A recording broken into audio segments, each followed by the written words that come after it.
ಯಾರಿಗೆ ಈ ತಂತ್ರದೋಷ ಆಗಿರುತ್ತೋ, ಈ ಮನೆಯಲ್ಲಿ ಮಠ ಮಂತ್ರನ ಮಾಡಿರ್ತಾರೋ, ಸೊ ಮತ್ತು ಈ ತಂತ್ರದಲ್ಲಿ ಏನೇನ ನಿಮಗೆ ಕಷ್ಟಗಳು ಅನುಭವಿಸ್ತಾ ಇದ್ದರೆ, ಮತ್ತು ಭೂವಶೀಕರಣಕ್ಕಾಗಿರ್ಬೋದು, ಧನವಶೀಕರಣಕ್ಕಾಗಿರ್ಬೋದು, ಜನಗಳ ಅಟ್ರಾಕ್ಟ್ ಆಗಿರ್ಬೋದು, ಮತ್ತು ಮಾಟ ಮಂತ್ರ ನರಳುತ್ತಾ ಇದ್ದಾಗ ಈ ರುದ್ರಕಾಳಿ ದೀಕ್ಷೆ ಅನ್ನೋಕ್ಕಂಥದ್ದು ನಿಮಗೆ ಅನುಕೂಲವಾಗುತ್ತೆ, ಸಿದ್ಧಿಯಾಗುತ್ತೆ. 11 ವರ್ಷ ಕೆಲಸ ಮಾಡುತ್ತೆ. ಪಂಚಕಾಳಿ ದೀಕ್ಷೆ ಕಲ್ತಂತವ್ರು ಬಂದು ರುದ್ರಕಾಳಿ ದೀಕ್ಷೆ ತಗೊಂಡ್ಬೋದಾ? ಖಂಡಿತ ತಗೊಬೋದು. ನಾವು ಕಾಳಿ ತಗೊಂಡವರು ಪಂಚಕಾಳಿಗೆ ಬಂದಿದ್ದಾರೆ, ಪಂಚಕಾಳಿ ತಗೊಂಡವರು ರುದ್ರಕಾಳಿಗೂ ಬರ್ತಿದ್ದಾರೆ. ನಿಮ್ಮ ಮನೇಲಿ ನೀವೇ ಪ್ರೊಟೆಕ್ಷನ್ ಮಾಡ್ಕೊಳ್ಳಿ. ನನ್ನ ಮೇಲೆ ಕೆಲವರು ವೈಯಕ್ತಿಕ ದ್ವೇಷನೇ ಇರ್ಬೋದು, ಇವನ್ನೆಲ್ಲರಿಗೂ ಕಲಿಸ್ತಾ ಇದ್ದಾನೆ, ಮಾಡಿಸ್ತಾ ಇದ್ದಾನೆ, ಅದು ಇದು ಅಂತ. ಯಾರು ಬೇಕೇನು ಬೇಕೋ ಅಂದ್ಕೊಳ್ಳಿ. ನನಗೆ ಬೇಕಾಗಿರೋದು ಜನಗಳಿಗೆ ನನ್ನ ಕಡೆಯಿಂದ ಎಷ್ಟು ಒಳ್ಳೇದಾಗಿದ್ದು ಮಂತ್ರ ಉಚ್ಚಾರಣೆ ಅವ್ರ ಕಿವಿಯಲ್ಲಿ ಹೇಳಿ, ಅವರಿಗೆ ಹಾಲಲ್ಲಿ ದೀಕ್ಷೆಯನ್ನು ಕೊಟ್ಟು ಕೆಲವೊಂದು ಬೀಜಾಕ್ಷರ ಅವ್ರ ಕಿವಿಯಲ್ಲಿ ಹೇಳಿ, ಮತ್ತು ಅವ್ರ ಬೀಜ ಪ್ರಪಂಚದಲ್ಲಿ ಕೂಡ ಒಳ್ಳೆ ತೋರಿಸ್ಬೇಕು. ಅಂದರೆ ಈ ಮಾಂತ್ರಿಕ ತಲೆಯಲ್ಲಿ ಒಂದು ಉಳ್ಕೊಂಡ್ಬಿಟ್ಟಿದೆ ಜನಗಳಿಗೆ. ಅದರಲ್ಲೂ ಕೂಡ ಒಳ್ಳೇದು ಮಾಡ್ಬೋದು ಅಂತಲೇ ಈ ಸುಭಾಷ್ ಆಚಾರ್ಯ ಒಳಗಡೆ ಬಂದಿರೋದು.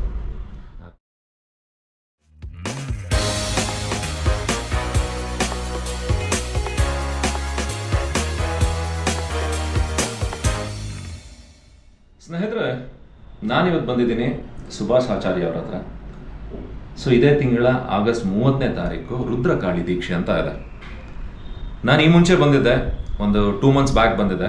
ಒಂದು ಪಂಚಕಾಳಿ ದೀಕ್ಷೆ ಅಂತ ಹೇಳಿ ಮಾಡಿದರು. ಸೊ ಪಂಚಕಾಳಿ ದೀಕ್ಷೆದು ವಿಡಿಯೋ ಕೂಡ ಮಾಡಿದೆ. ತುಂಬ ಜನ ಹೋಗಿ ಅದರಲ್ಲಿ ಪಾರ್ಟಿಸಿಪೇಟ್ ಕೂಡ ಮಾಡಿ ಆ ಪಂಚಕಾಳಿ ದೀಕ್ಷೆಯನ್ನು ತೊಗೊಂಡು ಕೂಡ ಬಂದಿದ್ದಾರೆ. ಸೊ ಈಗ ಮತ್ತೊಮ್ಮೆ ರುದ್ರಕಾಳಿ ದೀಕ್ಷೆಯನ್ನು ಮಾಡ್ತಾ ಇದ್ದಾರೆ. ರುದ್ರಕಾಳಿ ದೀಕ್ಷೆಯಿಂದ ಏನೆಲ್ಲ ಉಪಯೋಗಗಳು ಏನು ಅಂತ ಹೇಳಿ ಅವ್ರನ್ನ ಮಾತಾಡಿಸ್ತೀನಿ. ಸೊ ಪಂಚಕಾಳಿ ದೀಕ್ಷೆ ತಗೊಂಡವರು ಕೂಡ ರುದ್ರಕಾಳಿ ದೀಕ್ಷೆ ತಗೊಂಡ್ಬೋದಾ ಅಂತ ಹೇಳಿ ಕೂಡ ಮಾತಾಡಿಸ್ತೀನಿ.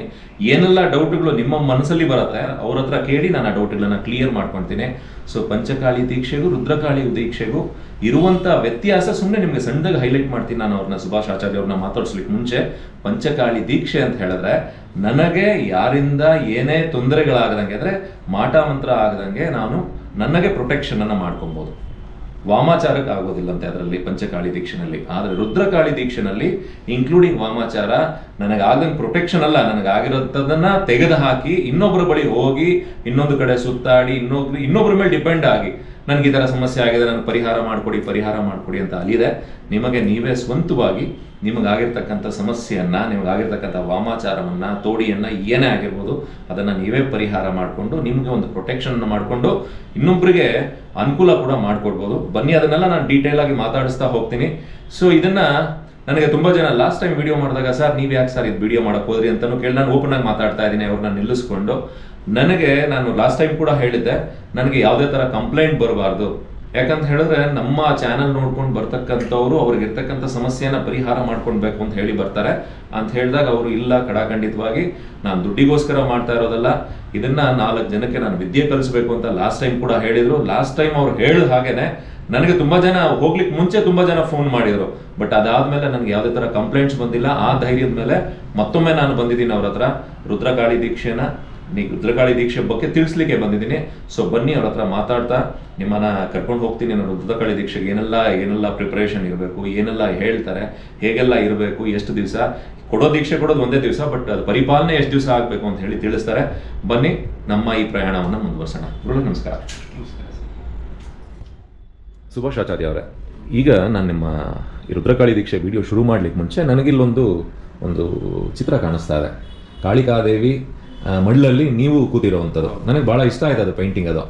ಸೊ ಏನಾದ್ರು ಪೇಂಟಿಂಗ್ ಅದು ಯಾರು ನೀವು ಮಾಡಿಸ್ಕೊಂಡಿರೋದಾ, ಏನದು, ಯಾರ ಹತ್ರ ಮಾಡಿಸಿದ್ರಿ? ಇದು ಬಂದು ಚೌಡಿ ಕ್ಲಾಸ್ ಮಾಡಿದ್ದೀನಿ ಒಂದು. ಓಕೆ, ಚೌಡಿ ಪ್ರಯೋಗ ಕ್ಲಾಸು. ಅಂದ್ರೆ ಚೌಡಿಗೂ ಚೌಡೇಶ್ವರಿಗಿರೋ ವ್ಯತ್ಯಾಸಗಳೇನು, ಚೌಡಿ ಪ್ರಯೋಗ ಮಾಡಿದ್ರೆ ಏನೇನಾಗತ್ತೆ ಅಂತ ತೋರಿಸ್ದೆ. ಓಕೆ, ಆ ತೋರಿಸ್ದಲ್ಲಿ ನನಗೆ ಅಲ್ಲಿ ಒಬ್ಬ ಶಿಷ್ಯ ಬಂದಿತ್ತು. ಓಕೆ, ಅವರು ಮೈಸೂರು ಚಿತ್ರಕಲಾ ಪರಿಷತ್ತಲ್ಲಿ ಅವ್ರದೇ ಇದಂತೆ. ಓಕೆ, ಸೊ ಅವರು ಚೌಡಿ ಪ್ರಯೋಗವನ್ನ ಮಾಡಿಕೊಂಡು ಅವ್ರಿಗೆ ಒಳ್ಳೆ ದೀಕ್ಷೆ ತಗೊಳಕ್ ಬಂದಿದ್ರು. ದೀಕ್ಷೆ ಅದು ಪ್ರಯೋಗವನ್ನ ಕಲಿಯೋದಕ್ಕೆ ಬಂದಿದ್ರು. ಕಲಿಯೋದಕ್ಕೆ ಬಂದಾಗ ಅವರು ಕಲಿತು ಅವರಾಗಿ ಅವರು ಪರಿಹಾರ ಮಾಡಿಕೊಂಡು ಅವಾಗ ಅವ್ರು ನನ್ನ ಮನದಲ್ಲಿ ಅಂದ್ಕೊಂಡು ಅವರು ಈ ಚಿತ್ರಕಲಾ ಪರಿಷತ್ನ ಇದನ್ನ ಅವ್ರನ್ನ ಗಿಫ್ಟ್ ಆಗಿ ತಗೊಂಡ್ಕೊಟ್ರು. ಓಕೆ ಓಕೆ, ಸೊ ಅದು ಅಷ್ಟೇ. ಮತ್ತೆ ಇದು ಅಷ್ಟೇ, ಇದು ನನ್ನ ಶಿಷ್ಯ ಒಬ್ಬ ಹತ್ರ ವಿದ್ಯೆ ಕಲಿದ್ರು. ಅವರು ಬ್ಲಡ್ ಅನ್ನ ತಗೊಂಡು ಬ್ಲಡ್ ಅಲ್ಲಿ ಮಾಡಿರೋದು. ಓಕೆ ಓಕೆ ಓಕೆ, ಇದನ್ನ ಅವರು ನನಗೆ, ಸೊ ಅಂದ್ರೆ ನಿಮ್ಮ ಹತ್ರ ವಿದ್ಯೆನ ಕಲ್ತಿದ್ದೀನಿ ನಾನು, ಅದು ಸಾರ್ಥಕತೆ ಆಯ್ತು ಅಂತ ಹೇಳಿ ಗುರುಕೃಪೆ ಅಂತ. ಹೌದು. ಓಕೆ, ಸೊ ಇವರು ಮಾಡ್ಕೊಟ್ರೋದು. ಇದು ಒಂದು ಶಿಷ್ಯ ತಗೊಂಡ್ ಕೊಟ್ಟಿರೋದೆ. ಓಕೆ ಓಕೆ ಓಕೆ ಅಮ್ಮನವ್ರನ್ನ. Okay. ಸೊ ಭದ್ರಕಾಳಿ ಯಾವತ್ತೂ ನಿಮ್ ಜೊತೆಲೇ ಇರಬೇಕು ಗುರುಡೆ ಅಂತ ಹೇಳಿಕೊಂಡು ಇದು ಒಂದು ಶಿಷ್ಯ ತಗೊಂಡ್ಬಿಟ್ರೆ. ಎಲ್ಲರಿಗೂ ನಮಸ್ಕಾರ. ಆಗಸ್ಟ್ 30ನೇ ತಾರೀಕು ರುದ್ರಕಾಳಿ ದೀಕ್ಷೆಯನ್ನು ಪ್ರಾರಂಭವನ್ನು ಮಾಡ್ತಾ ಇದ್ದೀವಿ. ಈ ರುದ್ರಕಾಳಿ ದೀಕ್ಷೆ ಅನ್ನಕ್ಕಂಥದ್ದು ತುಂಬ ಅಮೂಲ್ಯವಾದಂಥದ್ದು. ಯಾರಿಗೆ ಈ ತಂತ್ರದೋಷ ಆಗಿರುತ್ತೋ, ಈ ಮನೆಯಲ್ಲಿ ಮಠ ಮಂತ್ರನ ಮಾಡಿರ್ತಾರೋ, ಸೊ ಮತ್ತು ಈ ತಂತ್ರದಲ್ಲಿ ಏನೇನ ನಿಮಗೆ ಕಷ್ಟಗಳು ಅನುಭವಿಸ್ತಾ ಇದ್ದರೆ, ಮತ್ತು ಭೂವಶೀಕರಣಕ್ಕಾಗಿರ್ಬೋದು, ಧನವಶೀಕರಣಕ್ಕಾಗಿರ್ಬೋದು, ಜನಗಳ ಅಟ್ರಾಕ್ಟ್ ಆಗಿರ್ಬೋದು, ಮತ್ತು ಮಾಟ ಮಂತ್ರ ನರಳುತ್ತಾ ಇದ್ದಾಗ ಈ ರುದ್ರಕಾಳಿ ದೀಕ್ಷೆ ಅನ್ನಕ್ಕಂಥದ್ದು ನಿಮಗೆ ಅನುಕೂಲವಾಗುತ್ತೆ. ಈ ರುದ್ರಕಾಳಿ ದೀಕ್ಷೆ ಅನ್ನಕ್ಕಂಥದ್ದು ಶಿವ ಮತ್ತು ಕಾಳಿ ರೂಪದಲ್ಲಿ ಕೊಡಕ್ಕಂಥದ್ದು. ಈ ರುದ್ರಕಾಳಿ ದೀಕ್ಷೆ ನಿಮಗೆ ಆಗಸ್ಟ್ 30ನೇ ತಾರೀಕು ಬೆಳಗ್ಗೆ 10 ಗಂಟೆಗೆ ಪ್ರಾರಂಭ ಆಗುತ್ತೆ. 10 ಗಂಟೆಗೆ ಪ್ರಾರಂಭ ಆಗಿ ಬೆಳಗ್ಗೆ 1 ಅವರ್ ಪಾಠ ಇರುತ್ತೆ. ಪಾಠ ನಂತರ ಅಂದರೆ ರುದ್ರಕಾಳಿ ದೀಕ್ಷೆಯನ್ನು ನೀವು ಯಾವ ರೀತಿಯನ್ನು ಉಪಯೋಗವನ್ನು ಮಾಡ್ಕೊಳ್ಬೇಕು, ಬೀಜಾಕ್ಷರ ಯಾವ ರೀತಿ ಇರುತ್ತೆ, ಎಷ್ಟು ದಿನ ನೀವು ಪೂಜೆಯನ್ನು ಮಾಡಬೇಕು, ಅದಕ್ಕೆ ಪೂಜಾ ಪುನಸ್ಕಾರಗಳು ಯಾವ ರೀತಿ ಇರುತ್ತೆ, ಇದು ಕಂಪ್ಲೀಟ್ ಅಥರ್ಣ ವೇದದ ಪ್ರಕಾರ 5ನೇ ಶತಮಾನದ ಪ್ರಕಾರನೇ ಇರುತ್ತೆ. ಅಥರ್ಣ ವೇದದಲ್ಲಿ ಈ ರುದ್ರಕಾಳಿ ದೀಕ್ಷೆ ಅನ್ನೋದು ತಾಳೆಗಳಿಂದ ಅಂಶದಿಂದ ಪಟ್ಟಿರ್ತಕ್ಕಂಥದ್ದು. ಈ ತಂತ್ರ ಪಂಡಿತರಾಗಿರ್ಬೋದು, ಜ್ಯೋತಿಷರಾಗಿರ್ಬೋದು, ಮತ್ತು ನ್ಯೂಮರಾಲಜಿ ಆಗಿರ್ಬೋದು, ಇಂಥವ್ರಿಗೆ ಈ ದೀಕ್ಷೆಯನ್ನು ಕೊಡಬೇಕು ಅಂತ ಡಿಸೈಡ್ ಆಗಿದ್ದೀವಿ. ಅದು ಬಿಟ್ಟು ಮತ್ತು ಸಂಸಾರಸ್ಥರು ಕೂಡ ಈ ದೀಕ್ಷೆಯನ್ನು ತಗೊಳ್ಬೋದು. ಎಷ್ಟು ಅಮೂಲ್ಯ. ನಾವು ಇಷ್ಟೊತ್ತಿಗೆ ನವಕಾಳಿ ಕೊಟ್ಟಿದ್ದೀವಿ, ಪಂಚಕಾಳಿ ಕೊಟ್ಟಿದ್ದೀವಿ, ಇವಾಗ ರುದ್ರಕಾಳಿ ದೀಕ್ಷೆಯನ್ನು ಕೊಡ್ತಾ ಇದ್ದೀವಿ. ಇವತ್ತರೆಗೂ ನಮ್ಮ ಭಾರತದಲ್ಲಿ ಯಾರೂ ರುದ್ರಕಾಳಿ ದೀಕ್ಷೆ ಕೊಟ್ಟಿಲ್ಲ. ಯಾಕಂದರೆ ಅಷ್ಟೊಂದು ಅಮೂಲ್ಯವಾದಂಥದ್ದು ಇದು. ಯಾಕೆ ಇದನ್ನು ಕೂಡ ಸಾಮಾನ್ಯ ಜನಗಳು ಕೂಡ ಇದು ಹೋಗಬೇಕು, ಸಾಮಾನ್ಯ ಜನಗಳು ಕೂಡ ಇದನ್ನು ತಗೊಳ್ಬೇಕು. ಅವ್ರಿಗೆ ದೇವಾಲಯ ಅಭಿವೃದ್ಧಿಗಳಾಗಿರ್ಬೋದು, ಜನಸಾಮಾನ್ಯರಿಗಾಗಿರ್ಬೋದು, ಮತ್ತು ಸಂಸಾರಸ್ಥರಿಗಾಗಿರ್ಬೋದು 14 ವರ್ಷದಿಂದ 65 ವರ್ಷದೊಳಗಡೆ ಈ ದೀಕ್ಷೆಯನ್ನು ತೊಗೊಬೋದು. ಎಕ್ಸ್ಪೆಷಲಿ ನಾನು ಹೇಳೋದೇನೆಂದರೆ, ಮಾಟ ಮಂತ್ರದಿಂದ ನಮಗೆ ನೀವೇ ಪರಿಹಾರ ಮಾಡ್ಕೊಳ್ಬೋದು. ಇನ್ನೊಬ್ಬರ ಹತ್ರ ಹೋಗಿ ಬೇಡ್ಕೊಳ್ಳೋ ಅವಶ್ಯಕತೆ ಇಲ್ಲ ಅನ್ನಕ್ಕಂಥದ್ದೇ ನನ್ನ ಒಂದು ಕರ್ತವ್ಯ. ಈ ದೀಕ್ಷೆಯ ಪ್ರಾರಂಭವನ್ನು ಮಾಡ್ತೀವಿ. ಇದು ಮೊದಲನೇ ಬಾರಿಗೆ ಕೊಡ್ತಾ ಇರುವಂಥದ್ದು ರುದ್ರಕಾಳಿ ದೀಕ್ಷೆ. ಸೊ ಮುಂಚೆ ಎಲ್ಲ ಈ ಪಂಚಕಾಳಿ ದೀಕ್ಷೆ ಆಗಿರ್ಬೋದು, ಬೇರೆ ಬೇರೆ ದೀಕ್ಷೆಗಳನ್ನು ಕೊಟ್ಟಿದ್ರಿ. ಇದುವರೆಗೂ ಈ ಥರ ಕಾರ್ಯಕ್ರಮಗಳನ್ನು ಎಷ್ಟು ಕಾರ್ಯಕ್ರಮಗಳನ್ನು ಮಾಡಿದಿರಿ?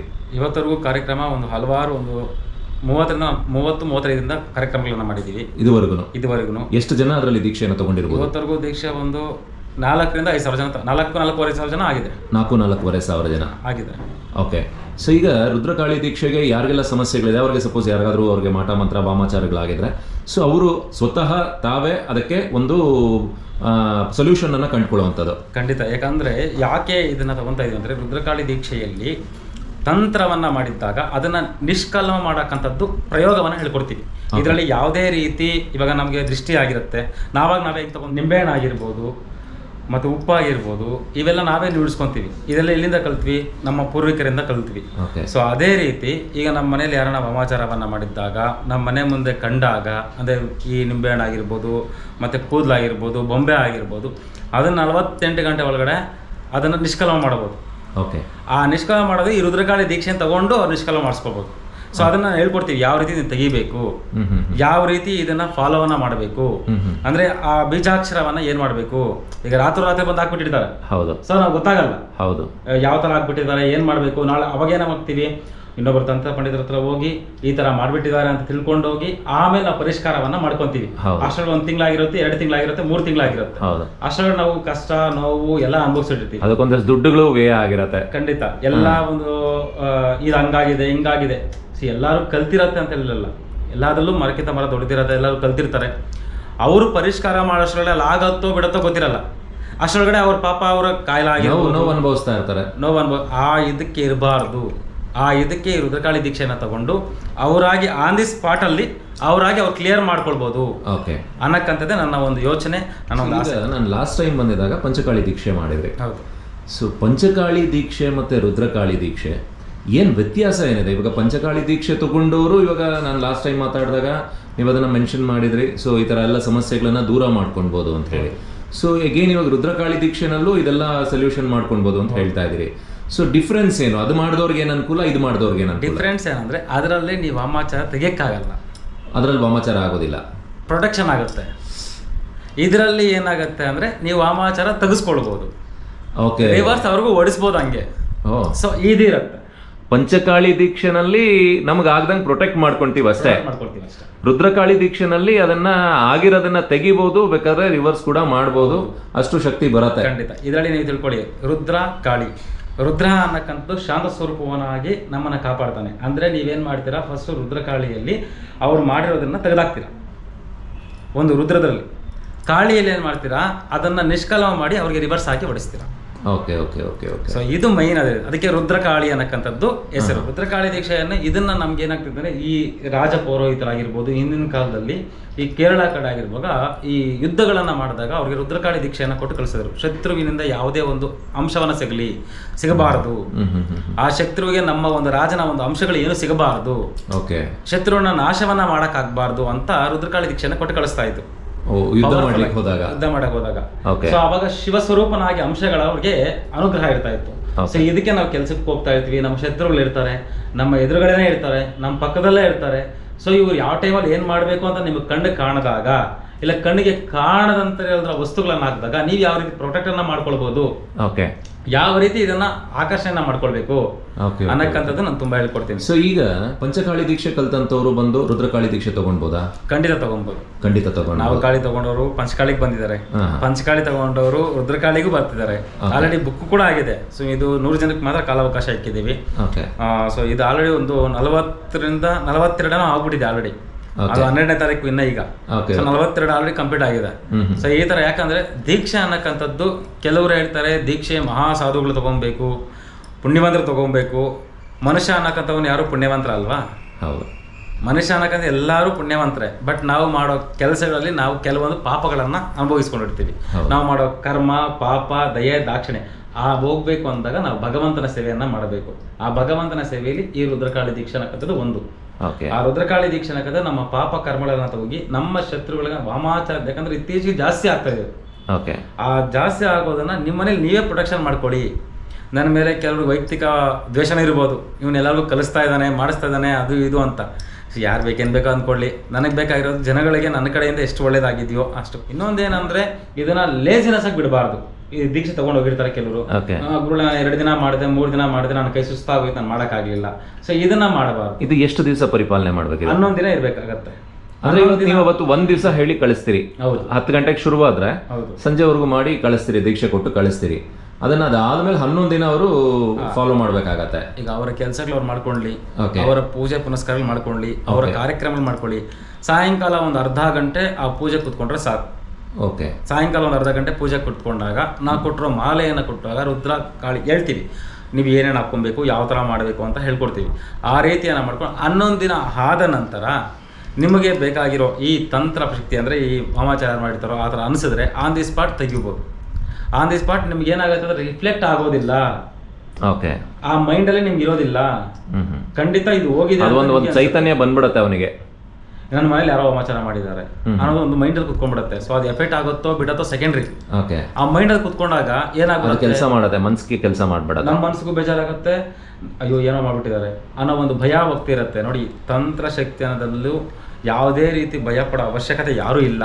ಅದಕ್ಕೆ ಕೆಲವೊಂದು ದೀಕ್ಷೆಗಳನ್ನು ತಗೊಂಡು ಕೆಲವೊಂದು ಮಂತ್ರಗಳನ್ನು ಓದಬೇಕಾದಾಗ, ಕೆಲವೊಂದು ಅಂಶಗಳನ್ನು ಮುಟ್ಕೊಳ್ಬೇಕಾದಾಗ ದೀಕ್ಷೆಯನ್ನು ಪಡೆದಿರಬೇಕಾಗತ್ತೆ. ಅದಕ್ಕೆ ಸುಲಭ ರೂಪದಲ್ಲಿ ನಾನು ದೀಕ್ಷೆಯನ್ನು ಕೊಟ್ಟು ಆ ಮಂತ್ರ ಉಚ್ಚಾರಣೆ ಅವ್ರ ಕಿವಿಯಲ್ಲಿ ಹೇಳಿ, ಅವರಿಗೆ ಹಾಲಲ್ಲಿ ದೀಕ್ಷೆಯನ್ನು ಕೊಟ್ಟು ಕೆಲವೊಂದು ಬೀಜಾಕ್ಷರ ಅವ್ರ ಕಿವಿಯಲ್ಲಿ ಹೇಳಿ ಮತ್ತೆ ಅವ್ರ ಬೀಜಾಕ್ಷರ ಕೊಟ್ಟು ಕಳಿಸ್ತೀವಿ. ಆ ಕೊಟ್ಟು ಕಳಿಸಿದಾಗ ನೀವು ಯಾವ ರೀತಿ ಮಾಡ್ಕೊಳ್ಬೇಕು, ಯಾವ ರೀತಿ ಆಚರಣೆಯನ್ನು ಮಾಡ್ಕೊಳ್ಬೇಕು ಅಂತ ಹೇಳಿದಾಗ, ನಾನು ಮಾಡಿದ್ದೀನಿ ನನಗೆ ಆಗಿಲ್ಲ ಅಂದವರು ಮತ್ತೆ ಬಂದು ನನ್ನ ಹತ್ರ ತಿಳ್ಕೊಂಡು ಹೋಗಿರೋರು ಇದ್ದಾರೆ. ಯಾರನ್ನೂ ಬಿಟ್ಟಿಲ್ಲ.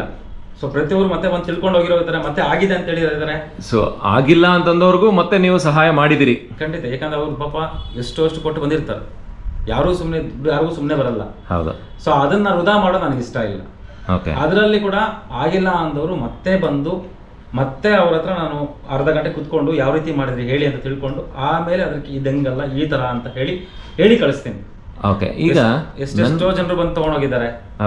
ತಗೊಂಡೋಗಿ ಚೆನ್ನಾಗಿರ್ಲಿ ಅನ್ನೋದು ನಮ್ಮ ಅಭಿಪ್ರಾಯ ಅಷ್ಟೇ. ಈಗ 11 ದಿವಸ ಪ್ರಾಕ್ಟೀಸ್ ಮಾಡ್ತಾರೆ. ಹೌದು. ನಂತರ ಅದು ಮತ್ತೆ ಪ್ರಾಕ್ಟೀಸ್ ಮಾಡೋದಿದೆಯಾ? ಇಲ್ಲ, ಅಷ್ಟೇ 11 ದಿವಸ ಅಷ್ಟೇ, 11 ದಿನ ಅಷ್ಟೇ. ಅದು ಸಿದ್ಧಿ ಆಗುತ್ತೆ. 11 ವರ್ಷ ಕೆಲಸ ಮಾಡುತ್ತೆ. 11 ದಿವಸ ಮಾಡ್ಕೊಳ್ಳೋದು 11 ವರ್ಷ. ದಿನಕ್ಕೆ 1 ವರ್ಷದ ಪ್ರಯೋಗ, ಅದು ಫಲ ಸಿಗತ್ತೆ. 1 ದಿನಕ್ಕೆ 1 ವರ್ಷದ ಫಲ ಅದು. ಆ ಫಲದ ಅಂಶನೇ ನೀವು ಮಾಡೋ ಜಪ, ನೀವು ಮಾಡೋ ಕರ್ತವ್ಯ, ನೀವು ಮಾಡಕ್ಕಂಥದ್ದು. ಒಂದು ಅಮಾವಾಸ್ಯೆಗೆ ಮಾತ್ರ ಒಂದು ಕೆಲಸ ಬೇಕಾಗತ್ತೆ. ಆ ಅಮಾವಾಸ್ಯೆಗೆ ಅವರ ಕೆಲಸವನ್ನ ನೀವು ಮಾಡ್ಕೊಳಕ್ಕಂಥದ್ದು. ಅಂದ್ರೆ ಅದು ಹೇಳ್ತೀವಿ ಯಾವ ರೀತಿ ಮಾಡಬೇಕು ಅಂತ ಎಲ್ಲ ಹೇಳ್ತೀವಿ. ಅದು ಸಿಂಪಲ್ ಆಗಿರುತ್ತೆ. ನಾವು ಹೇಳ್ಕೊಳಕ್ಕಂಥದ್ದು, ಅಯ್ಯೋ ಮತ್ತೆ ಗುರುಗಳು ಕರೆದ್ಬಿಟ್ರು, ಮತ್ತೆ ಇನ್ನೊಂದು ದೀಕ್ಷೆಗೆ ಹೇಳ್ತಾರೇನೋ, ಮತ್ತೆ ಇನ್ನೊಂದು ಪೂಜೆ ಮಾಡ್ಬೇಕೇನೋ. ನಿಮ್ಮ ಕೈಯಲ್ಲಿ ನೀವೇ ಪೂಜೆಯನ್ನ ಮಾಡ್ಕೊಳ್ಬೇಕು, ಇನ್ನೊಬ್ಬರ ಮೇಲೆ ಕೈ ಚಾಚಬೇಡಿ ಅನ್ನೋದು ನನ್ನೊಂದು ಅಭಿಪ್ರಾಯ. ನಂತರದಲ್ಲಿ ಯಾವ ಥರ ವಿಧ ಇದೆ, ಇದು ಮಾಡಿದ್ರೆ ಏನು ಎಫೆಕ್ಟ್ ಆಗುತ್ತೆ, ಇದು ಮಾಡಿದ್ರೆ ಏನು ಎಫೆಕ್ಟ್ ಆಗುತ್ತೆ, ಈ ಥರ ಮಾಡಿದ್ರೆ ಅನುಕೂಲ ಆಗುತ್ತಾ, ಇದು ನಿಜಾನ ಸುಳ್ಳ ಎರಡನ್ನೂ ಕಲಿಸ್ತಾ ಇದ್ದೀನಿ. ನಿಜ ಯಾವುದು ಕಲಿಸ್ತಾ ಇದ್ದೀನಿ, ಸುಳ್ಳು ಯಾವುದು ಕಲಿಸ್ತಾ ಇದ್ದೀನಿ. ಓಕೆ, ಅಂದರೆ ಮೋಡಿ ವಿದ್ಯೆನೂ ಕಲಿಸ್ತಾ ಇದ್ದೀನಿ. ಮೋಡಿ ವಿದ್ಯೆಯಿಂದ ನಿಮ್ಗೇನು ವರ್ಕೌಟ್ ಆಗಲ್ಲ, ಜನಗಳನ್ನ ಈ ಥರ ಮೋಸ ಮಾಡ್ತಾ ಇದ್ದಾರೆ ಅಂತ ತೋರಿಸ್ತಾ ಇದ್ದೀನಿ. ಓಕೆ, ಯಾಕಂದರೆ ಪ್ರತಿ ಭಾನುವಾರ ನಮ್ಮದು ಈಗ ಸೆಪ್ಟೆಂಬರ್ 9ನೇ ತಾರೀಕು ವರ್ಷದ ಕ್ಲಾಸ್ ಪ್ರಾರಂಭ, 5th batch open. Okay okay, 1ನೇ ಬ್ಯಾಚಲ್ಲಿ 1000 ಜನ ಇದ್ದವರು, ಓಕೆ, 2ನೇ ಬ್ಯಾಚಲ್ಲಿ 450 ಜನ ಇದ್ದವರು, 3ನೇ ಬ್ಯಾಚಲ್ಲಿ 300 ಜನ ಇದ್ದವರು. ಓಕೆ, ಈಗ ನಾವು ಲಿಮಿಟೆಡ್ ಮಾಡಿ ಇಕ್ಕಿದ್ದೀವಿ, ಇನ್ನು ಸವಾಸ ಸಾಕು ಅಂದ್ಬಿಟ್ಟು 100 ಜನಕ್ಕೆ ಮಾತ್ರ ಇಕ್ಕಿದ್ದೀವಿ 5th ಬ್ಯಾಚಲ್ಲಿ ಕೂಡ. ಓಕೆ, ನೀವು ಕಂಪ್ಲೀಟ್ ಆಗಿ ಈಗ ಒಂದಷ್ಟು ಜನನ ತಯಾರು ಮಾಡ್ಲಿಕ್ಕೆ ನಿಂತಿದ್ದೀರಿ. 7,000 ಜನ ರೆಡಿ ಆಗಿದ್ದಾರೆ. Okay, already ಆಗ್ಬಿಟ್ಟಿದ್ದಾರೆ. ಅವರಾರು ಜ್ಯೋತಿಷಾರ ಇಟ್ಕೊಂಡು ನನ್ನ ಒಂದು ಮಾರ್ಗ ನಾನು ಕಲಿಸಿದ್ರೆ ಅವ್ರಿಗೆ ಹೇಳ್ತೀನಿ ಅಂದರೆ ನಿಯತ್ತಾಗಿ ದುಡಿದಿ, ಅನ್ಯಾಯವಾಗಿ ದುಡಿಬೇಡಿ, ಏನಿದೆಯೋ ಅದು ನಿಜಾಂಶವನ್ನ ಹೇಳಿ. ಇದರಲ್ಲಿ ಗೋಲ್ಡ್ ಚೈನ್ ಅಡ ಇಟ್ಟಷ್ಟು ತಂತ್ರಶಕ್ತಿಗಳು ಮಂತ್ರಶಕ್ತಿಗಳು ಏನಿರಲ್ಲ. ಓಕೆ, ನಿಮಗೆ ಗೊತ್ತಿರೋ ಪ್ರಕಾರ, ನನಗೆ ಗೊತ್ತಿರೋ ಪ್ರಕಾರ ಎಲ್ಲ ಥರ ಐಟಮ್ಸ್ ಇರೋದ್ರು ನಮ್ಮ ಬಂದರೆ 2,000 3,000 ರೂಪಾಯಿ ಮೇಲೆ ಇರಲ್ಲ. ಆ ಐಟಮ್ ಸಿಗೋದು ಕಷ್ಟ ಅಷ್ಟೇ. ಓಕೆ, ಅದನ್ನು ಅವಣಿಸಿದ್ರೆ ಎಲ್ಲ ಈಸಿನೇ. ಓಕೆ, ಐಟಮ್ ಸಿಗೋದು ಕಷ್ಟ, ಅವಣಿಸಿದ್ರೆ ಎಲ್ಲ ಈಸಿನೇ. ಸೊ ಅದಕ್ಕೆ ನೀವೇ ಕಲೀರಿ, ನಿಮ್ಮ ಬಾಧ್ಯತೆಯನ್ನು ನೀವೇ ತೀರಿಸ್ಕೊಳ್ಳಿ. ವಿದ್ಯೆಗೆ ಯಾವತ್ತೂ ಮೋಸವನ್ನು ಮಾಡಬಾರ್ದು, ಆ ವಿದ್ಯೆಗೆ ಯಾವತ್ತೂ ದ್ರೋಹವನ್ನು ಮಾಡಬಾರ್ದು. ನನಗೊಂದಿರೋ ಗೊತ್ತಿರೋ, ನನ್ನ ಗುರುಗಳು ನನಗೆ ಹೇಳ್ಕೊಟ್ಟಿರೋ ಒಂದು ಅಂಶ. ಓಕೆ, ಅದೇ ನನ್ನ ಶಿಷ್ಯಂದ್ರಿಗೆ ಹೇಳ್ಕೊಡ್ತಾ ಇದ್ದೀನಿ. ಓಕೆ, ಅದೇ ಅವ್ರಿಗೆ ಹೇಳ್ಕೊಡ್ತಾ ಇದ್ದೀನಿ ಅಷ್ಟೇ. ಹಿಂಗೆ ಇರಬೇಕು, ತಂತ್ರದಲ್ಲಿ ಹಿಂಗೆ ಮಾಡಬೇಕು ಅಂತ ಹೇಳ್ಕೊಡ್ತೀನಿ. ಓಕೆ, ಯಾಕಂದ್ರೆ ಮೋಸ ಇರಬಾರ್ದು. ಮಾಡ್ತೀರಾ ಮಾಡಿ ನೋಡಿ, ಯಾರು ದುಡ್ಡುಗೋಸ್ಕರ, ಎಲ್ಲರೂ ದುಡ್ಡುಗೋಸ್ಕರ ಮಾಡೋದೆ. ಅದನ್ನು ನಿಯತ್ತಾಗಿ ತಗೊಳ್ಳಿ, ವಿದ್ಯೆ ಕಲೀರಿ, ನಿಯತ್ತಾಗಿ ತಗೊಳ್ಳಿ, ಬೇರೆಯವ್ರ ಕಷ್ಟ ಪರಿಹಾರ ಮಾಡ್ಕೊಳ್ಳಿ ಅಷ್ಟೇ. ಸುಭಾಷ್ ಇಷ್ಟೊಂದು ಫೇಮಸ್ ಆಗಿದ್ದಾನೆ. ಕನ್ಸಲ್ಟೇಷನ್ 5,000 10,000 ಅಂತ ಆಚೆ ಕಡೆ ಹೇಳ್ಕೊತಾರಂತೆ. 500 ರೂಪಾಯಿ ಆಗಿದ್ದೀನಿ ಕನ್ಸಲ್ಟೇಷನ್. 500 ರೂಪಾಯಿ ಇಟ್ಟಿದ್ದೀನಿ. ಏನಕ್ಕೆ? ಜನಗಳಿಗೆಲ್ಲ ಉಪಯೋಗನ ಆಗಲಿ ಅಂತ ತಾನೆ. ಓಕೆ, ಫ್ರೀಯಾಗೂ ಮಾಡಿ ಕಳಿಸ್ತೀವಿ, ಕೆಲವೊಂದು ಪ್ರಯೋಗಗಳು ಫ್ರೀಯಾಗಿ ಮಾಡಿ ಕಳಿಸ್ತೀವಿ. ಹೌದಾ? ಏನಕ್ಕೆ ಬೇಕು? ನೆನ್ನೆ ಒಬ್ಬರು ಬಂದಿದ್ರು, ಮುರುಳಿ ನನ್ನ ಹತ್ರ ಏನೂ ಇಲ್ಲ. ಸರಿ ಆಯ್ತು ಬಿಡಮ್ಮ, ಅಷ್ಟು ಎಷ್ಟು ಆ ಥರದ್ದು ನಾನು ವಿಡಿಯೋ ಮಾಡಿದ್ರೆ 1000 ಗಟ್ಟಲೆ ಇದ್ದಾವೆ. ಓಕೆ, ನನಗದು ಬೇಕಾಗಿಲ್ಲ. ನಾನೇ ಮುಖಾಮುಖಿ ಮಾತಾಡ್ತೀನಿ ಎಲ್ಲ ಹತ್ರನೂ. ಯಾಕೆ ಅಂದರೆ ನನ್ನ ವಿಚಾರ ಗೊತ್ತಾದಾಗ ಅವ್ರು ನನ್ನ ಹತ್ರ ಬಂದಾಗ ಗೊತ್ತಾಗತ್ತೆ ನಾನೇನು ಅಂತ. ಹಿಂದೆ ಮಾತಾಡೋರಿಗೆ 1000 ಮಾತಾಡ್ತಾರೆ, ಅದಕ್ಕೆಲ್ಲ ಕಿವಿ ಕೊಡೋಕ್ಕಾಗತ್ತಾ, ಬಾಯಿ ಕೊಡೋಕ್ಕಾಗತ್ತಾ? ಸೊ ನಮ್ಮ ಗುರಿ ಏನಿದೆ, 4 ಜನಕ್ಕೆ ವಿದ್ಯೆ ಕಲಿಸ್ಬೇಕು, 4 ಜನಕ್ಕೆ ವಿದ್ಯಾದಾನ ಮಾಡಬೇಕು. ಅದೇ ನಮ್ಮ ಮಕ್ಕಳಿಗೆ ನಾವು ಕೊಡೋ ಒಂದು ಆಶೀರ್ವಾದ ಅಷ್ಟೇ. ಓಕೆ, ಒಂದು ಸರ್ಟನ್ ಫೀಸ್ ಅಂತ ಫಿಕ್ಸ್ ಮಾಡೇ ಇರ್ತೀರಿ. ಸೊ ಎಷ್ಟು ಮಾಡಿದ್ದೀರಾ ಅಂತ ಕೇಳ್ಬೋದಾ? ಸಡನ್ ಫೀಸ್ ಅಂತ ದಯವಿಟ್ಟು ಅದನ್ನು ನಾನು ಬಾನಡಕ್ಕಾಗಲ್ಲ. ದಕ್ಷಿಣೆ ಅಂತ ನಾನು ತಗೊತಾ ಇದ್ದೀನಿ. ದಕ್ಷಿಣೆ ಇಲ್ಲ ಅಂತ ನಾನು ಹೇಳ್ತಿಲ್ಲ. ಓಕೆ, ಸೊ ಇದಕ್ಕೆ ಈಗ ಎಲ್ಲರೂ, ನಾನು ಯಾಕೆ ಈ ದೀಕ್ಷೆಗಳು ಪ್ರಾರಂಭ ಮಾಡಿದೆ ಅಂದರೆ, ಗುರುಳೆ ನಾನೊಬ್ಬರ ಹತ್ರ ಹೋದೆ, ಒಂದು ದೀಕ್ಷೆ ಹೇಳಿದ್ರು, ಒಂದು 40,000 ಹೇಳಿದ್ರು. ಗುರುಳೆ ಇನ್ನೊಬ್ಬರ ಹತ್ರ ಹೇಳಿದ್ರೆ 50,000 ಹೇಳಿದ್ರು. ಇದು ಯಾವುದೂ ಇಲ್ಲ. 12 ವರ್ಷ ಕಾಲ ನಾನು ಚಿಕ್ಕದಾಗೆ ಒಂದು 10,000 11 12,000 ನಾನು ಇಟ್ಟಿದ್ದೀವಿ ಅಷ್ಟೇ ಇದಕ್ಕೆ. ಸೊ ಇದಕ್ಕೆ ನಾವು ಊಟದ ವ್ಯವಸ್ಥೆ ನಮ್ಮದೇ ಇರುತ್ತೆ. ಮಾಲೆಗಳು ಕೊಡ್ತೀವಿ. ಮಾಲೆಗಳು ಒಂದು ಮಾಲೆನೇ ಒರಿಜಿನಲ್ ಮಾಲೆ ಕೊಡೋಕ್ಕಂಥದ್ದು ಅವ್ರಿಗೆ. ಅವೆಲ್ಲ ಕಳೆದೇ ನಾವು ತೊಗೊತಾ ಇದ್ದೀವಿ, ದಕ್ಷಿಣ ರೂಪದಲ್ಲೇ ತೊಗೊತಾ ಇದ್ದೀವಿ. ಸೊ ಪ್ರತಿಯೊಬ್ಬರಿಗೂ ಊಟದ ವ್ಯವಸ್ಥೆ ಎಲ್ಲ ಮಾಡಿಸಿ ಸಂತೋಷಪಡಿಸಿ ಕಳ್ಸೋಕ್ಕಂಥದ್ದು. ಏನೋ ಬಂದಪುಟ್ಟ ಓದಪುಟ್ಟ ಅಂತ ನಾವು ಮಾಡ್ತಿಲ್ಲ. ಸೊ ಇದರಲ್ಲಿ ನಾವು 100 ಜನಕ್ಕೆ ಮಾತ್ರ ಕಾಲಾವಕಾಶವನ್ನು ಕೊಟ್ಟಿದ್ದೀವಿ. ನಾನು ದೀಕ್ಷೆ ಕೊಡಬೇಕು ಅಂದಾಗ 200 ಜನ ಬರ್ತಾರೆ, 300 ಜನ ಬರ್ತಾರೆ. ನನಗೆ ಅದು ಬೇಕಾಗಿಲ್ಲ. ಯಾಕಂದ್ರೆ ಲಿಮಿಟೆಡ್ ಪೀಸ್ ಅಂತಂದು ಇಕ್ಕಿರಬೇಕು. ಆಸೆ ಆಕಾಂಕ್ಷೆಗಳು ಇರಬಾರ್ದು. ಹೌದು. ಯಾಕೆಂದ್ರೆ ನಾನು ತಂತ್ರವಿದ್ಯೆಯನ್ನು ಮಾಡ್ತಾ ಇದ್ದಾಗ ನಮ್ಮ ಸ್ಟಾಫ್ಗೂ ನಾವು ಕೊಡಬೇಕಾಗತ್ತೆ, ಆಯಿತಾ? ಆಚೆ ಕಡೆ ಮಾಲೆಗಳು ಕೊಡಬೇಕಾಗತ್ತೆ, ಆ ಪ್ಲೇಸ್ ಕೊಡಬೇಕಾಗತ್ತೆ. ಸೊ ನನಗೂ ಖರ್ಚುಗಳಿದ್ದಾವೆ, ಆಯಿತಾ? ವಿದ್ಯಾದಾನ ಮಾಡಬೇಕು ಅಂತಂದರೆ ಯಾರೋ ಮೊನ್ನೆ ಒಬ್ಬರು ಗುರುಗಳೇ ನೀವು ಮೊನ್ನೆ ವಿದ್ಯಾದಾನ ಮಾಡ್ತಿದ್ದೀರಲ್ವಾ, ಫ್ರೀಯಾಗಿ ಮಾಡ್ಬೋದಲ್ಲ ಅಂತ. ಸರಿ ಆಯಿತು, ಫ್ರೀಯಾಗಿ ಮಾಡ್ತೀನಿ, ನನಗೆಲ್ಲ ವ್ಯವಸ್ಥೆ ಮಾಡಿಕೊಡಿ. ಹೌದು, ಎಲ್ಲ ವ್ಯವಸ್ಥೆ ಮಾಡಿಕೊಡಿ, ಖಂಡಿತ ವಿದ್ಯಾದಾನ ಮಾಡ್ತೀನಿ. ಈ ವ್ಯವಸ್ಥೆಗೆ ನೀವು ದಕ್ಷಿಣೆನ ತಗೊಂತಾ ಇದ್ದೀವಿ. ಕಾಲದಲ್ಲಿ ದವಸ ಧಾನ್ಯಗಳೆಲ್ಲ ಕೊಡ್ತಾ ಇದ್ರು. ಈಗ ಅದೆಲ್ಲ ಹೋಗಕ್ಕಾಗಲ್ಲ ಅಂದ್ಬಿಟ್ಟು ನಾವೇನು ಮಾಡ್ತಾ ಇದ್ದೀವಿ, ಹಣ ರೂಪದಲ್ಲಿ ತೊಗೊತಾ ಇದ್ದೀವಿ. ಅದು ಲಿಮಿಟೆಡ್ ಆಗಿ ತೊಗೊತೀವಿ. ಇದನ್ನು ಜಾಸ್ತಿ ಅಂದ್ಬಿಟ್ರೆ ಯಾರು ಬಾಯಲ್ಲ. ಅಂದರೆ ಒಬ್ರಿಗೆ 10,000 12,000 ತೊಗೊತಾ ಇದೀವಲ್ಲ, ಇದನ್ನು ಜಾಸ್ತಿ ಅಂದ್ಬಿಟ್ರೆ ರುದ್ರಕಾಳಿ ದೀಕ್ಷೆಯಲ್ಲಿ ನಾನೇನು ಬೇಕೋ ನಾನು ಮಾಡ್ತೀನಿ. ಸೊ ಅದನ್ನೇ ಹೇಳಿದ್ದೀವಿ. ತುಂಬ ಕಷ್ಟ ಅಂದವ್ರಿಗೆ ನಾನು ಕಮ್ಮಿನೂ ಮಾಡಿದ್ದೀನಿ. ನಮಗೆ ದುಡ್ಡು ಇಂಪಾರ್ಟೆಂಟ್ ಅಲ್ಲ ಸರ್. ದುಡ್ಡು ಇವತ್ತು ಹೋಗುತ್ತೆ, ನಾಳೆ ಇರ್ತಿರುತ್ತೆ. ನನ್ನ ವಿದ್ಯೆ ಶಾಶ್ವತ ಇರುತ್ತೆ, ಅದು ಮಾತ್ರ ಸಾಕು. ನೀನು ಯಾರು ರುದ್ರಕಾಳಿ ದೀಕ್ಷೆ ತೊಗೊಂಡು ನಿನಗೆ ಏನೋ ಹೆಲ್ಪ್ ಆಯಿತು, ನಿಂಗೆ ಏನೋ ಕರೆಕ್ಟಾಗಿ ಆಯಿತು ಅಂದರೆ ಸುಭಾಷ್ ಆಚಾರ್ಯ ಹೆಸರು ಬಂದರೆ ನಮ್ಗೆ ಅದೇ ಸಾಕು, ಇನ್ನೇನು ಬೇಕಾಗಿಲ್ಲ. ಓಕೆ, ಇದಕ್ಕೆ ಲಾಸ್ಟ್ ಡೇಟ್ ಅಂತ ಯಾವತ್ತು ಮಾಡಿ? 25ನೇ ತಾರೀಕು ಲಾಸ್ಟ್ ಡೇಟ್ ಇಟ್ಟಿದ್ದೀವಿ. 25. ಇದು ಇರೋದು 30ನೇ ತಾರೀಕು, 5 ದಿವಸ ಮುಂಚೆನೇ ನಿಲ್ಲಿಸ್ತೀವಿ. ಇದು ಶ್ರೀರಂಗಪಟ್ಟಣದಲ್ಲಿ ರವಿ ತೋಟದಲ್ಲಿ ಕೊಡ್ತಾ ಇದ್ದೀವಿ. ಗೋಸಾಯಿ ಘಾಟು ಇಲ್ಲ ರವಿ ತೋಟದಲ್ಲಿ 2ರಲ್ಲಿ ಕೊಡ್ತೀವಿ. ನೀವು ಏನು ಮಾಡ್ತಾ ಆಫೀಸ್ ಕಚೇರಿಗೆ ಕಾರ್ಯ ಮಾಡಿಕೊಂಡು ನೀವು ಕಾಲ್ ಮಾಡಿಕೊಂಡು ನೀವು ಸೀಟ್ ಬುಕ್ ಮಾಡಿಕೊಂಡ್ರೆ ಇವಾಗ ನೋಡಿ. ಮತ್ತು ಇನ್ನೊಂದು ಆನ್ಲೈನು, ಇವಾಗ ಆನ್ಲೈನಲ್ಲಿ ಅಮೌಂಟ್ ಹಾಕ್ಸ್ಕೊತಾರೆ ಹೆಂಗೆ ಅಂತ. ಸರ್ ನಾವು 500-1000 ರೂಪಾಯಿ ಹಾಕ್ಸ್ಕೊಂತ ಇದೀವಿ ಫೋನ್ ಪೇಗೆ, ಯಾಕಂದ್ರೆ ಸೀಟ್ ಕನ್ಫರ್ಮ್ ಆಗ್ಲಿ ಅಂತ. ಓಕೆ, ನೀವು ಡೈರೆಕ್ಟ್ ಆಗಿ ಬಂದು ಗುರುಗಳು ನೋಡಿದ್ರಲ್ಲ ಅಮೌಂಟ್ ಕೊಡಿ ಅಂತ ಕೂಡ ಹೇಳ್ಕೊಂಡಿದೀವಿ. ಯಾರು ಸರ್ ಮಾಡ್ತಾರೆ? ಹೌದು, ನೀವು ಫಸ್ಟ್ ಹಾಕ್ಬಿಡಿ ಆಮೇಲೆ ನೋಡ್ಕೊಂತೀವಿ ಅಂತ ಹೇಳ್ತೀವಿ. ಇದನ್ನು ಮಾಡಿ ಇದು ಏನಕ್ಕೆ ಆಗ್ತಾ ಇದೆ ಅಂತ ಹೇಳಿದ್ರೆ ಒಂದಷ್ಟು ಜನ ಇದನ್ನ ಆ ಥರ ಮಾಡಿಬಿಟ್ಟಿದ್ದಾರೆ. ಖಂಡಿತ ಒಂದಷ್ಟು ಜನ ಮಾಡಿದ್ದಾರೆ. ಸೊ ಹಾಗಾಗಿ ಇದರಲ್ಲಿ ಯಾರು ಸರಿ ಇದ್ದಾರೆ ಯಾರು ಸರಿ ಇಲ್ಲ ಅಂತ ಹೇಳಿ ಈ ಸಮಸ್ಯೆಲಿರೋರಿಗೆ ಗೊಂದಲ ಅಷ್ಟೇ. ಖಂಡಿತ, ಯಾಕಂದ್ರೆ ಮೋಸ ಆಗಿರೋದಕ್ಕೆ ಸಹ ಇದ್ರಲ್ಲಿ ತುಂಬಾ ಜನ ಮೋಸ ಆಗಿದ್ದಾರೆ. ಯಾಕೆ ಅಂದ್ರೆ ಆನ್ಲೈನ್ ಅಲ್ಲೇ ಪರಿಹಾರ ಹೇಳ್ತಾರೆ, 5,000 ಹಾಕು ಅಂತಾರೆ. ಅವ್ರು ಆಲ್ರೆಡಿ ಪೂಜೆ ಪುನಸ್ಕಾರ ಎಲ್ಲ ಮಾಡಿಬಿಟ್ಟಿರ್ತಾರೆ. ಸುಮ್ಮನೆ ಅಲ್ಲಿ ಫೋಟೋ ನೋಡಮ್ಮ ಪೂಜೆ ಮಾಡಿಕ್ಕಿದ್ದೀನಿ 5,000 ಹಾಕು ಅಂತ ಹೇಳ್ತಾರೆ, ಮತ್ತೆ 1,00,000 ಹಾಕು ಅಂತಾರೆ. ಆಯ್ತಾ, ಇದನ್ನ ನಾನೇ ಕೇಳಿಸ್ಕೊಂಡಿದ್ದೀನಿ. ಅದನ್ನು ಬಿಟ್ಬಿಡಿ, ನನ್ನ ವಿಡಿಯೋನೇ ಹಾಕೊಂಡು ಪ್ರಮೋಷನ್ ಮಾಡ್ಕೊಂಡಿದ್ದಾರೆ. ಓಕೆ, ನನ್ನ ವಿಡಿಯೋ ನಂದೇ ಹಾಕೊಂಡು ಅವ್ರ ನಂಬರ್ ಕಾಂಟ್ಯಾಕ್ಟ್ ನಂಬರ್ ಹಾಕೊಂಡು ಪ್ರಮೋಷನ್ ಮಾಡ್ಕೊಳ್ತಿದ್ದಾರೆ. ಓಕೆ, ಇದಕ್ಕೇನು ಹೇಳ್ತೀರಾ? ಮೂಢನಂಬಿಕೆ ಅಂತ ಒಂದು ಯಾರೋ ಒಬ್ಬ ವ್ಯಕ್ತಿ ಮೂಢನಂಬಿಕೆ, ದೇವರೇ ಇಲ್ಲ, ಭೂತಾನೇ ಇಲ್ಲ, ಹಂಗಾದ್ರೆ ಮೈಸೂರು ಅರಮನೆ ಸುಳ್ಳ? ಹಂಗಾದ್ರೆ ಅವರೇ ಕೊಟ್ಟಿರೋ ಒಂದು ಶಾಪಗಳು ಸುಳ್ಳ? ನಮಗೆ ಸಿಕ್ಕಿರೋ ಒಂದು ಅಂಶಗಳು ಎಷ್ಟೋ ಇದ್ದಾವೆ. ಹಂಗಾದ್ರೆ ರಾಮಲೀಲೆ ಸುಳ್ಳ? ಓಕೆ, ಎಷ್ಟೋ ಇದ್ದಾವೆ. ಸೊ ಇದನ್ನೇನು ಮಾಡ್ತಾ ಇದ್ದಾರೆ ಕಲಿಯುಗದಲ್ಲಿ, ಇದನ್ನು ಬಿಸ್ನೆಸ್ ಥರ ಮಾಡ್ಕೊಂಡ್ಬಿಟ್ಟಿದ್ದೀವಿ ಅಷ್ಟೇ. ಆ ಬಿಸ್ನೆಸ್ ಮಾಡೋದ್ರಲ್ಲಿ ರೋಡ್ಗೊಂದು ಜ್ಯೋತಿಷಾಲಿಯ, ರೋಡ್ಗೊಂದು ತಂತ್ರ ಪಂಡಿತರು, ರೋಡ್ಗೊಂದು ಅಂಜನಾ, ಓಕೆ, ರೋಡ್ಗೊಂದು ಈಗ ಅಂಜನಾದ ಬಗ್ಗೆ ಹೇಳಬೇಕು. ಇಡೀ ಕರ್ನಾಟಕಕ್ಕೆ ನಂಬರ್ 1 ಅಂಜನಾ ಕ್ಲಾಸ್ ಮಾಡೋದು ನಾನು ಒಬ್ಬನೇ. ಅದು ಕ್ಲಾಸ್ ಮಾಡಿದಿರಿ? ಅದನ್ನು ಕ್ಲಾಸ್ ಮಾಡಿದ್ದೀನಿ. ಓಕೆ, ಇಡೀ ನಂಬರ್ 1 ಅಲ್ಲಿ ನಾನು ಒಂದೇ. ಇದಕ್ಕೆ ನಾನು ಸುಮಾರು ಒಂದು 2 ಚಾನಲ್ ಹೇಳಿದೆ ಅಷ್ಟೇ. 150 ಜನ ಬಂದಿದ್ರು. ಅಂಜನಾ ಕ್ಲಾಸ್ ಅನ್ನೋದಕ್ಕಂಥದ್ದು ಯಾರು ಬರೋದೇ ಇಲ್ಲ, ಎಲ್ಲ ಬೋಗಸ್ಸು ಬೋಗಸ್ಸು ಬೋಗಸ್ ಅಂದ್ಕೊಟ್ಟು. ನಾನು ಅವ್ರ ಮುಂದೆ ಐಟಮ್ ಹಾಕಿ ಅವ್ರ ಮುಂದೆ ತೋರಿಸಿ ಇದೇ ಅಂಜನಾ ಅಂತ ತೋರಿಸಿ ಅಲ್ಲೇ ಟೆಸ್ಟ್ ಮಾಡಿಸಿ ಕಳಿಸಿದ್ದೀನಿ. ಓಕೆ, ಇದು ನಾನು ಮಾಡಿರಕ್ಕಂಥದ್ದು. ಆಯ್ತಾ? ಸೊ ಬೋಗಸ್ ಆಗಿ ನಾನು ಬಂದಿಲ್ಲ. ಸರ್ವಾಂಜನ ಒಂದೇ ಅಲ್ಲ, ಬಾಲಾಂಜನ, ದೂತಾಂಜನ, ಎಷ್ಟು 5 ಅಂಜನ ಕೊಟ್ಟು ಕಳಿಸಿದ್ದೀನಿ. ಓಕೆ, ಅಂದರೆ ಅಂಜನ ಅಂದರೆ ಯಾರು ನಿಷ್ಠಾವಂತನಾಗಿರ್ತಾನೋ, ಯಾರು ದೈವ ಆರಾಧನಕನಾಗಿರ್ತಾನೋ, ಸೊ ಕೆಲವೊಂದು ಸಾಧನೆಯನ್ನು ಮಾಡಿದಾಗ ಅಂಜನ ಕಾಣುತ್ತೆ. ಓಕೆ, ಸಿಕ್ಕಿದವ್ರಿಗೆಲ್ಲ ಅಂಜನ ಕಾಣಲ್ಲ, ಅದು ಸುಳ್ಳು. ಅದನ್ನು ಹೇಳಿ ಕಳಿಸಿದೀವಿ ಪಾಠದಲ್ಲಿ. ಅದನ್ನ ಹೇಳಿದ್ರು ಬಂದಿದ್ದಾರೆ ಅಂದರೆ ಅರ್ಥ ಮಾಡ್ಕೊಳ್ಳಿ. ಓಕೆ, ಆಯ್ತಾ? ಸೊ ಕೈವಾರದಲ್ಲಿ ಮಾಡಿದ್ವಿ ಇದನ್ನು. ಸೊ ಅದ್ರ ಬಗ್ಗೆನೇ ಕೆಲವೊಂದು ಜ್ಯೋತಿಷಿಗಳು ನನ್ನ ಮೇಲೆ ಪಟ್ಟ ಕಟ್ಟು ವಿಡಿಯೋಗಳೆಲ್ಲ ಮಾಡಿಸಿದ್ರು. ಇವತ್ತು ಅದೇ ಚಾನಲಲ್ಲಿ ನನ್ನ ಬಗ್ಗೆ ಗುಡ್ಡಾಗಿ ಬಂತು. ಸೊ ಇದು ಭಗವಂತ ನನಗೆ ಕೊಟ್ಟಿರೋ ವರ ನೋಡಿ. ಗುರು ವಿದ್ಯೆ ಯಾವತ್ತೂ ಸುಳ್ಳಾಗಲ್ಲ, ಇದು ಓಪನ್ ಆಗಿ ಹೇಳ್ತೀನಿ. ನಾನು ಗುರುವಾಗಿಲ್ಲ, ನಾನು ಒಂದು ಕಾಲಕ್ಕೆ ಶಿಷ್ಯನಾಗಿ ಬೆಳೆದಿರೋವನೇ. ಹೌದು, ಖಂಡಿತ. ನಾನು ನಮ್ಮ ಗುರುಗಳು ಗುಲಾಮನಾಗಿ ಬಂದಿರೋವನೇ. ಹೌದು, ನನ್ನ ಗುರುವಿಗೆ ನನ್ನ ಕರೆಕ್ಟಾಗಿ ನಾನು ಶಿಷ್ಯನಾಗಿ ಬಂದಿದ್ದಕ್ಕೆ ಇವತ್ತು ನನ್ನ ಗುರು ನನಗೆ ಆಶೀರ್ವಾದವನ್ನು ಮಾಡ್ತಾನೆ, ಬೇರೆ ಚೆನ್ನಾಗಿರುವಂಥ. ಸೊ ಇಷ್ಟೇ, ವಿದ್ಯೆಗೆ ಬೆಲೆ ಕಟ್ಟಕ್ಕಾಗಲ್ಲ. ನೀವು ಕೊಟ್ಟಿರೋ ಒಂದು ದುಡ್ಡು ನಾನು ಎಷ್ಟು ದಿನ ತಿನ್ಬೋದು? 5 ದಿನ, 6 ದಿನ, ಒಂದು 10 ದಿನ ತಿನ್ಬೋದು. ಆಮೇಲೆ ಮತ್ತೆ ನಾನು ಇದೇ ಥರ ಮೋಸ ಮಾಡಬೇಕಾ? ಆ ಮೋಸ ಯಾರಿಗೆ ಬೇಕಮ್ಮ? ಆ ಮೋಸ ಯಾರಿಗೆ ಬೇಕಪ್ಪ? ಆ ಮೋಸ ತಗೊಂಡು ನನ್ನ ಮಕ್ಕಳು ಯಾಕೆ ಜೀವನ ಬೆಳಿಬೇಕು? ಓಕೆ, ಇದ್ರೆ ನಿಯತ್ತಾಗಿರ್ತೀವಿ. ಇಲ್ಲ ಆ ದುಡ್ಡು ಬೇಕಾಗಿಲ್ಲ, ಇದು ಬೇಕಾಗಿಲ್ಲ. ಈಗ ನಮ್ಮ 4th ಬ್ಯಾಚ್ ಸ್ಟೂಡೆಂಟ್ಸ್ ಇದ್ದಾರೆ. ನಮ್ಮ ಒಂದು ಇಷ್ಟು ದಿನ ತಂತ್ರವಿದ್ಯೆ ಹಿಂಗಿರತ್ತಾ ಅಂತ ಅವ್ರು ಕನಸಲ್ಲಿ ಕೂಡ ಊಹೆ ಮಾಡ್ಕೊಂಡಿರಲಿಲ್ಲ. ಆ ಥರ ಅವ್ರಿಗೆ ಗೊತ್ತಿದೆ. ಓಕೆ, ಇವತ್ತು ನಾನು ಇಲ್ಲ ಅಂದ್ರೂ ಒಂದು 20 ಜನಕ್ಕೆ ಒಳ್ಳೇದು ಮಾಡೋಷ್ಟು ತಾಕತ್ತಿದೆ ಹೋಗಿದೆ.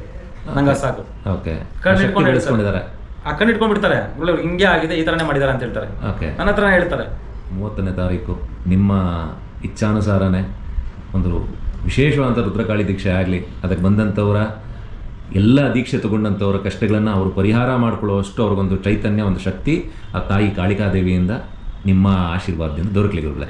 ಧನ್ಯವಾದ. ಇಚ್ಛೆ ಆ ಕಾಳಿಕಾದೇವಿ ಇಚ್ಛೆ, ಗಣಪತಿ ಇಚ್ಛೆ, ಎಲ್ಲ ಶಿಷ್ಯಂದ್ರಿಗೂ, ಎಲ್ಲ ದೀಕ್ಷೆಗೆ ಬರೋವ್ರಿಗೂ ಹೇಳೋದಿಷ್ಟೇ. ಪರೀಕ್ಷೆ ಮಾಡಕ್ಕೆ ಬರಂಗಿದ್ರೆ ನಾನು ಆಫೀಸಿಗೆ ಬಂದ್ಬಿಡಿ. ಆಯಿತಾ? ನಾವು ಮುಖಾಮುಖಿ ಮಾಡೋಣ. ಅಲ್ಲಿ ಬಂದು 4 ಜನಗಳಿಗೆ ಹಾಳು ಮಾಡಬೇಡಿ, ಯಾಕಂದರೆ ನಿಮ್ಮಿಂದ ಹಾಳಾಗೋದು ಬೇಡ. ಓಕೆ, ಭಾಳ ವಿಚಾರಗಳನ್ನು ತಿಳಿಸ್ಕೊಟ್ಟಿದ್ದೀರಿ. ನಿಮ್ಮ ಈ ರುದ್ರಕಾಳಿ ದೀಕ್ಷೆಗೆ ನಮ್ಮನ್ನು ಕೂಡ ಆಹ್ವಾನ ಮಾಡಿ ನಾನು ಬಂದು ಅಲ್ಲಿ ದೀಕ್ಷೆ ತಗೊಳ್ಳುವಂಥವ್ರನ್ನ ಅವರ ಅನುಭವಗಳನ್ನು ಮಾತಾಡಿಸಿ ಮತ್ತೊಮ್ಮೆ ಜನಗಳಿಗೆ ಪ್ರಸ್ತುತಪಡಿಸುವಂಥ ಒಂದು ಅವಕಾಶನ ಮಾಡಿಕೊಡಿ. ಖಂಡಿತ ಖಂಡಿತ ಆಗಲಿ. ಧನ್ಯವಾದಗಳು.